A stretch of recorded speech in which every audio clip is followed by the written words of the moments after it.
What's up, everybody? This is Matt Tyler here, 5th grade teacher at Southwest Lawrence Elementary School in Rents, Georgia. Coming to my YouTube channel with the shop. We have addressed several different 5th grade math and science standards along the way thus far. If you check out our channel, you can see all those. Behind me tonight, we are addressing multiplying and dividing fractions and mixed numbers. Some of my students want to see our flash paper trick one more time. Flash paper is a chemical change that takes place. We also had another chemical change today with my son Everett on our YouTube channel. It's been uploaded. We made moon sand. You take baby lotion as well as cornstarch. It's 1 cup of baby lotion, 2 cups of cornstarch. Mix those together and you have your own moon sand you can play with and make sculptures with. It's really cool. If you haven't done so, check it out. It's a little messy, so you better do it outside. But my students want to see flash paper. I have it before you here. It's like normal paper, but it's made with different ingredients, and you'll see why in just a moment.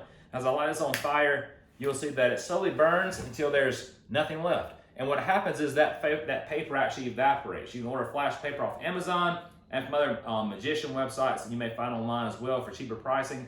But when you look at that flash paper, make sure you do it with adult supervision, as it is highly flammable and very dangerous. Now, here we go.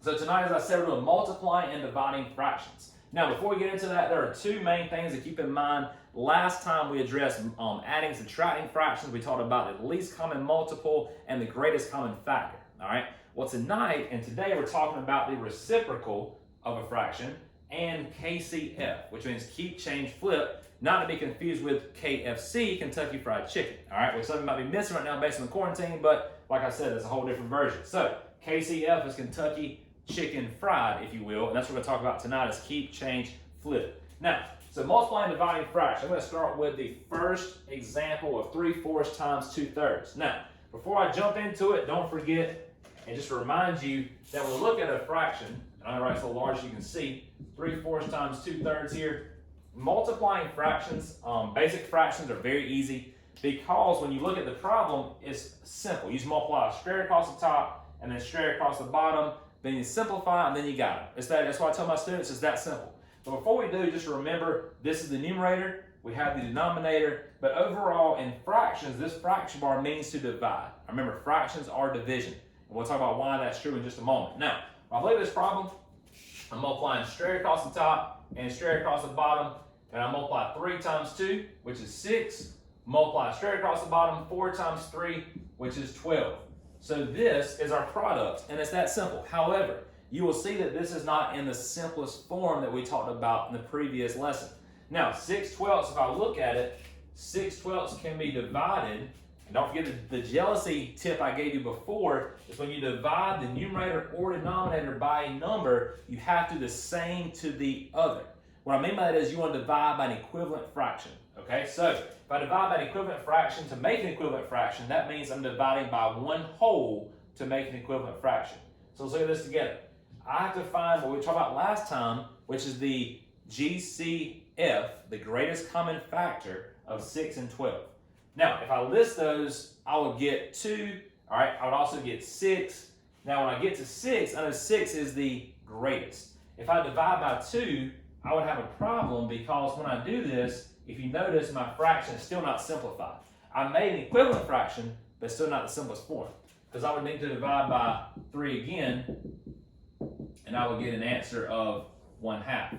These 3 fractions I've circled are already known as the equivalent fractions. However, if I wanted to make it short and simple and sweet, if you divide by the GCF, which was 6 to begin with, 1/2 would have been my fully simplified answer.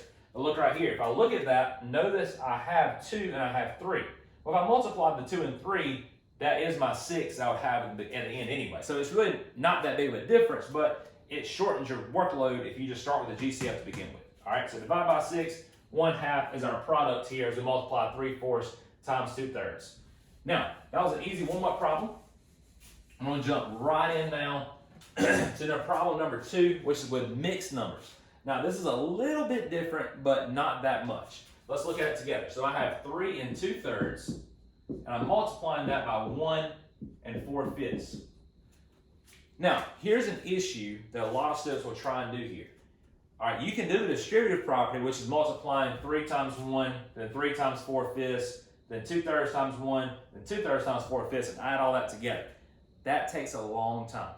So the very easiest way to do this is to start by changing these two. I can't multiply them the way they are, all right? So I have to change them to improper fractions to multiply them. When I change to improper fractions, to refresh your memory, last night we talked about getting mad, right? We got mad by talking about we multiply, we add, and then we drag that numerator over. In this problem here, I would multiply 3 times 3, add that 2, and drag my new numerator over. So 3 times 3 is 9, plus 2 would become 11, which is my new numerator. And remember, your denominator always stays the same. So I have a 3 as my denominator. Now, this and this are equivalent fractions, basically. This is an improper fraction, or is this a mixed number? They're still equivalent. So let's keep continuing. So over here, same concept, we're getting mad. So I'm multiplying, and I'm adding. I'm going to drag that new numerator over. So 1 times 5 is 5, plus 4 is 9. My denominator always stays the same, don't forget that, so I have 5 here. Now, this brings me back to what I had before when I have a basic single digit or single part on top of it. Basically, it's a basic fraction compared to a mixed number. They are improper, which we'll talk about that in just a moment after we multiply, but it makes multiplying so much easier, because like on number 1, you just multiply straight across the top and straight across the bottom. That's all you have to do. Now I go to 11 times 9, which is 99, and then 3 times 5, which is 15. I have a problem again here though, because I said multiply across the top, then across the bottom, then you simplify. You haven't simplified yet, so you have an issue. You have to take 99 and divide that by 15. Remember, fractions are division. So when I divide 99 divided by 15, I told you the same before, top dog in the house, we're taking 99 and we're putting him in the house and we're dividing him by the denominator. The denominator is always your divisor. Your numerator is always your dividend. So here we go. 15 into 99. Now, math facts, I memorized mine when I was in, I think, 4th and 5th grade up to 16. However, in today's schools, normally it's up to 12s. So we may need a little help with this. I know in my mind, 15 times 5 is 75. I know that. But if I need to list my multiples out, I'm going to do 75 to begin with. All right, so I know this is 75. All right, let's try 15 times 8, because I know that's maybe I can do a little more. We get 40, carry my 4. All right, look at the problem I have now. So that's 120. All right, now, a lot of my students will get right here, they would say, you jumped a lot. I did jump a lot, so I want to show you something. 120 is close to 99. Make sure you don't jump too far ahead. Stick with closer numbers like 7. Now this is kind of a guess and check method I'm doing here. 5 times 7 is 35. Carry my 3. I know I'm writing sideways, so bear with me. So I have 105, which is just a little too high. So let's stick with 6. Now notice that I jumped all around when I was this close to the answer. A lot of students do this. That's why I want to show you. You're wasting time here where you could just continue going up. Now if it's like not even close to this number, I can understand you jumping a little bit ahead. But with this right here, make sure you start very small and slow, because I'm very close to 99. So going to that 6, I have 30, carry my 3, I have 90. And 90 is reasonable. We can work with that. So I'm going to put 6 up here as my quotient, and 6 times 15 I multiply was 90. And when I subtract, I get 9 for my difference. Now do not forget, in this situation, you have to make sure your remainder is smaller than your divisor. Because if this number is not smaller than this number, you have a problem. You need to go back and look again at your quotient. All right, so, but I know it's less. 9 is less than 15, so we're good. Now, I also told you, I'm going to use blue this time. We learned that Willie needs diapers, or DW is naughty, if you watch the series of Arthur. Now, when I move to that, I'm looking at 6 here. So 6 is my whole number. My numerator is 9, and my denominator is 15. This is my product. However, 6 and 9/15 is not fully simplified just yet. All right, so when I have 6 and 9/15, this is a lot of work, so bear with me. I'm going to erase this section right here. And let's look now at my 6 and 9/15, because I can divide 9 and 15 by a number. Your whole number does not change. Leave it alone. You're just having an equivalent fraction of your fractional part, not the whole part, okay? So look at 9/15. I know I can divide both of those by 3. So let's try 3 to start with. They're not even, they are odd. Now I know they're both multiples of 3, so I tried 3, and I now have 3 over 15 divided by 3 is 5. Do not forget, talked about this yesterday in the previous lesson, I mentioned that when you divide by numbers on top and bottom on your numerator and denominator, it needs to equal one whole. Because when you divide a number by 1, it doesn't change its value, and you still have the equivalent fraction. So 9/15 and 3/5 are equivalent fractions of each other. So now my new answer becomes 6 wholes and 3/5. And that is my product of what I just showed you. All right, I know that was a lot of work, but that is how you correctly multiply mixed numbers. Change it to improper fraction using the MAD strategy. At the end, you'll need to divide using the top dog in the house method. And then once you get to the final part, you may need to reduce or simplify. Sometimes you don't if you're lucky. And you just get your answer, and there it is. So that is your product of number 2. Now, that was the multiplying side. Here comes the division.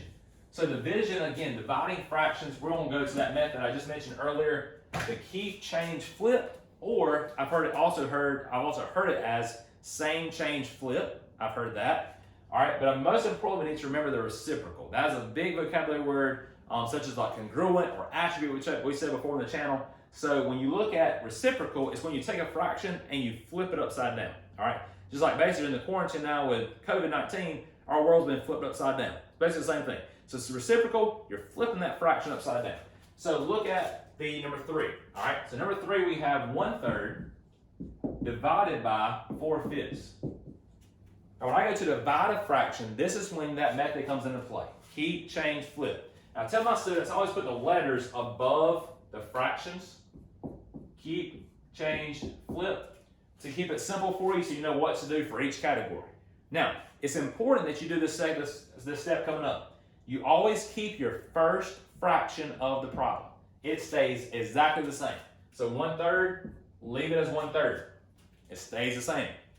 The second part, you change your division to multiplication.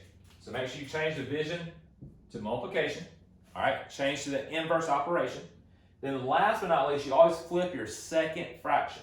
So take 4/5 and change it to 5/4. All I did was I changed my numerator and my denominator. I flipped them over. That's all I did. That's the only change I made.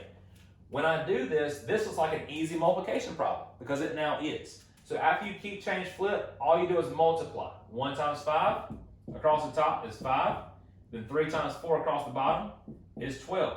And I don't have to simplify or reduce because 5 is a prime number and it cannot be divided into 12. So 5/12 is my quotient for my fractional problem, and I'm finished. So 5/12 is my quotient of this division problem. Now, I mentioned reciprocal. When I flipped that 4/5 and it moved to 5/4, 5/4 is the reciprocal of 4/5. Like if I have 1/2, all right, 2/1 would be the reciprocal of this original fraction. If I have 1/3, 3/1 would be the reciprocal of that fraction. So reciprocal is just the opposite. You're just flipping the numerator and denominator in their roles. That's all you're doing. Now, let's continue and let's look at a mixed numbered division problem. So this is really going to get us a good workout in. So we're ready? So here we go. We have 2 4/5 in our last problem of the lesson, so bear with me. This one's going to be a lot of fun. I love scratch work. My students know I love to fill my board up and have numbers everywhere. I had a student give me an artwork piece not too long ago last year, and it was, I called it a masterpiece. She actually on a canvas for me, a beautiful canvas of nothing but scratch work of math, and it was awesome. So that's what I love to see. So as we work this out together, we're going to put our masterpiece together. Here we go. So as I'm multiplying 2 times, again, I'm going to backtrack for just a moment, get a little ahead of myself. When you start here, notice I have mixed numbers again. The very first thing I need to do, if you remember, is change these mixed numbers to improper fractions. And that goes back to that MAD strategy we used earlier. So we're going to get MAD, we're going to multiply, we're going to add, and we're going to drag. So here we go. 2 times 5 is 10, plus 4 is 14, with 5 as my denominator. I'm going to keep my division symbol for now, and we'll do with it in just a moment. We'll do something different. I'm going to change this as well using MAD. So 3 times 1 plus 2, I have 5/3. Now, going back to the step right here. Notice I have a division symbol. I cannot divide without using this method. Keep, change, flip, all right? Or use that reciprocal. I've heard my students say keep, change, reciprocal. That's fine. KCR is fine with me, or KCF. Either way, as long as you know you're keeping, you're changing, then you're flipping that last fraction. I don't care how you remember it, that's what you need to do. So right here, you have 14/5. We have 14/5 is going to stay the same. Now, excuse my mistake there. Let's do this again. There we go. So 14/5. I'm going to do this again. We keep, It writes in blue, so help you out. We keep, we change, and we flip. So we keep 14/5, we change our division to inverse, multiplication, and we flip our second fraction to 3/5. And last but not least, we're going to multiply straight across the top and straight across the bottom. So here we go, 14 times 3. If you don't know that, you can work it on the side of your paper somewhere. 4 times 3 is 12, carry my 1. I have 42 as my new numerator. 5 times 5 is 25 as my denominator. Notice that our quotient is an improper fraction. We have a larger numerator than our denominator, which means we have to do a second division problem, making it long division. So, top dog in the house, remember your dividend is always your numerator, followed by the divisor as your denominator. Now here we go.